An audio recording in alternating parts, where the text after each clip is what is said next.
So my name's Rachel Cole. I'm the Torbay Project Officer for the Community Seagrass Initiative for the National Marine Aquarium.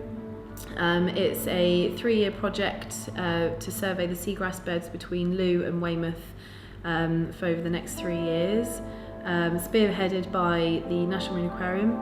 And we were very lucky to get funding from the Heritage Lottery Fund, so we got just under £500,000 for this project to engage coastal communities within the catchment area to help us survey the seagrass beds.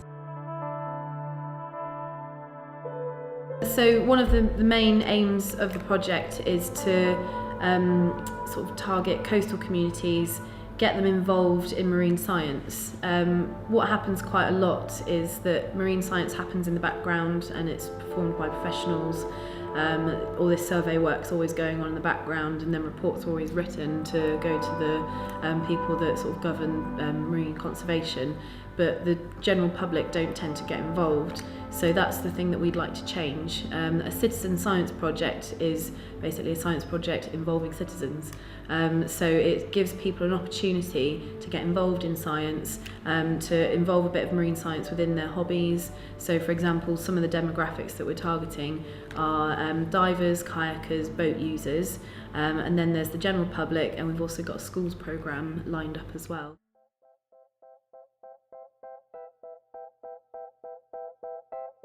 Day in the Seagrass project, okay, first off we learn about what we need to do on the day, so that's normally done in an evening. We then arrive at the boat, we do 2 boat dives, okay. During those dives what we do is actually survey the seabed with the quadrants and monitor really what habitats actually live within those quadrants, and just really measure the growth of the seagrass, what's actually living in the seagrass, what's breeding in the seagrass, to just really check it and monitor its, whether it's reducing in size, whether it's progressing, getting bigger, it's healthy, it's not healthy. So really quite a lot involved in just looking at the seagrass. So there's lots of different species that use seagrass. Particularly commercial fish species. About 3/4 of the commercial fish species that we eat use seagrass beds at some point in their life cycle, so that's a huge amount. When you go on a dive within a seagrass bed, you'll quite often see juvenile pollock, tiny little bass and small flatfish in place, and rays and skates and things like that, so that's quite exciting, and that's really important for obviously the fishing industry. That's one of these ecosystem services that this habitat sort of provides, if you like, is providing the commercial fish species with a nursery habitat. Some of the more charismatic and well-known species, such as seahorses, cuttlefish, pipefish, are present in seagrass. They're quite famous for that. So the way that we're hoping that this project will sort of work towards the conservation and protection of the habitat is one, through communication and education. You need to get the message out there before anything, let people know what we're doing and raising awareness.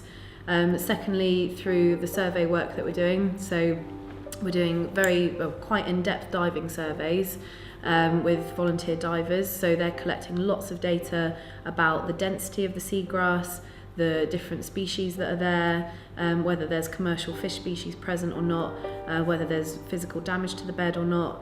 So there's a huge amount of data coming just from the dive surveys themselves. So we can look at the health of the bed. So that's how we're assessing the health of the different seagrass beds around the catchment area, is looking at the density and the amount of different species that are living within that, because that's quite a good way of measuring the health of a seagrass bed. So then once we sort of find out what's living there, how much of it is living there and how dense it is, we can start building a bit of a seasonal pattern throughout the year, and then an annual pattern throughout the 3 years. So then at the end of the 3 years we'll have a really good idea of what species and the density and the health of the beds, what it's like through the seasons and throughout the years.